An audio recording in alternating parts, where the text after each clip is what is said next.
तो भारत के जो नए चीफ जस्टिस हैं उनकी एक टिप्पणी आई है हाल ही में। और बस उसी के साथ बोलने की आज़ादी का जो ये पूरा मुद्दा है ना, वो फिर से बहस के केंद्र में आ गया है। ये एक ऐसा सवाल है जो पुराना तो है, पर हमेशा ज़रूरी रहता है कि आखिर ये जो फ्रीडम ऑफ स्पीच है, इसकी हद कहाँ तक है। और यहीं से सबसे बड़ा सवाल खड़ा होता है। देखिए, एक तरफ है क्रिएटिव क्रिटिसिज्म, मतलब रचनात्मक आलोचना, और दूसरी तरफ है हेट स्पीच, यानी नफरत फैलाने वाली बातें। इन दोनों के बीच की वो पतली सी लाइन, वो कहाँ खींची जाए? असल में यही तो सबसे बड़ी चुनौती है, क्योंकि अगर ये लाइन जरा भी इधर-उधर हुई, तो या तो किसी की आवाज दब जाएगी या फिर नफरत को खुली छूट मिल जाएगी। अब देखिए, हमारा संविधान हमें बोलने की आज़ादी तो देता है, ये बात हम सब जानते हैं। पर यह आज़ादी अनलिमिटेड नहीं है। इस पर कुछ उचित पाबंदियां भी लगाई गई हैं, जैसे देश की सुरक्षा के नाम पर या पब्लिक ऑर्डर बनाए रखने के लिए। और बस सारी बहस की जड़ यही है कि कौन सी पाबंदी उचित है और कौन सी नहीं।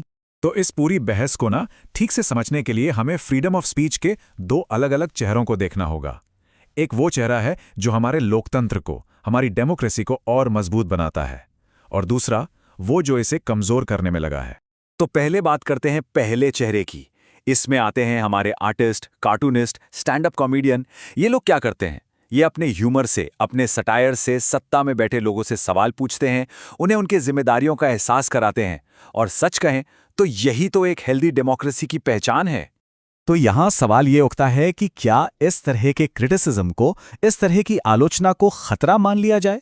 क्या इस पर रोक लगा देनी चाहिए, या फिर इसे लोकतंत्र को बचाने के लिए एक जरूरी टूल समझना चाहिए?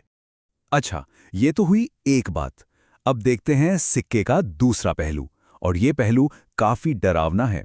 ये है सोशल मीडिया का गलत इस्तेमाल, जहां पर किसी भी कम्युनिटी को टारगेट करके नफरत फैलाई जाती है, जहर घोला जाता है। और ये बिल्कुल साफ है कि ये बोलने की आज़ादी की हद को पार कर जाता है। तो अब सवाल ये है कि इन दोनों सूरतों में हमारी अदालतें क्या कहती हैं, हमारे जुडिशरी का क्या स्टैंड है।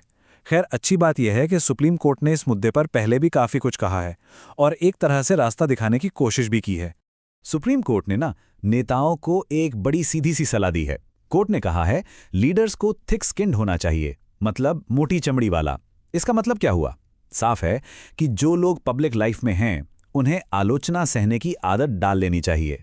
और मजे की बात यह है कि यह सलाह सिर्फ नेताओं के लिए नहीं है। कोर्ट ने खुद जजों के लिए भी यही बात कही है कि उन्हें भी अपनी आलोचना को लाइटली लेना चाहिए। इससे पता चलता है कि कोर्ट एक ब्रॉड टॉलरेंस की बात कर रहा है कि आलोचना को लेकर ज्यादा सहनशील होना चाहिए। अब कोर्ट ने ये सब तो कह दिया, पर एक दिक्कत अभी भी है, और वो दिक्कत बहुत बड़ी है। दिक्कत ये है कि फ्रीडम ऑफ स्पीच की कोई एकदम क्लियर कट, ठोस परिभाषा हमारे पास है ही नहीं। और जब परिभाषा क्लियर न हो तो कन्फ्यूजन होता है, मुश्किलें खड़ी होती हैं। और इस कन्फ्यूजन का नतीजा क्या होता है? नतीजा ये होता है कि देश की सबसे बड़ी अदालत यानी सुप्रीम कोर्ट को अपना कीमती वक्त ऐसे केसों में लगाना पड़ता है जहां बस बेसिक शब्दों की परिभाषा तय हो रही हो। ये वो वक्त है जो कहीं और ज्यादा जरूरी मामलों में इस्तेमाल हो सकता था। इसका एक सीधा साधा एग्जाम्पल देखिए। पॉडकास्टर अल्लाह बादिया का एक केस था। उस केस में सुप्रीम कोर्ट को अपना टाइम ये तय करने में लगाना पड़ा कि अश्लील या ऑब्सीन शब्द का मतलब क्या होता है। सोचिए, और इस पर कोर्ट ने खुद अफसोस भी जताया था कि उनका वक्त ऐसी चीजों में जा रहा है। तो सवाल यह है कि इस प्रॉब्लम का सॉल्यूशन क्या है? ये जो एक साइकिल बन गया है, इसे तोड़ा कैसे जाए? खैर, जो सोर्स मटेरियल हम देख रहे हैं उसमें एक काफी इंटरेस्टिंग रास्ता सुझाया गया है। तो सुझाव क्या है? सुझाव एक 2 स्टेप सॉल्यूशन है। स्टेप 1, फ्रीडम ऑफ स्पीच को एकदम क्रिस्टल क्लियर तरीके से डिफाइन किया जाए, कोई कंफ्यूजन की गुंजाइश ही ना बचे। और स्टेप 2, इसकी प्रोटेक्शन का जो दायरा है उसे और बड़ा किया जाए और मजबूत किया जाए। और इसका फायदा क्या होगा? फायदा डबल है। एक तो कोर्ट का कीमती वक्त बचेगा जो फालतू के केसों में नहीं जाएगा, और दूसरा, सबसे जरूरी, बोलने की आजादी का जो हमारा हक है वो और मजबूत होगा।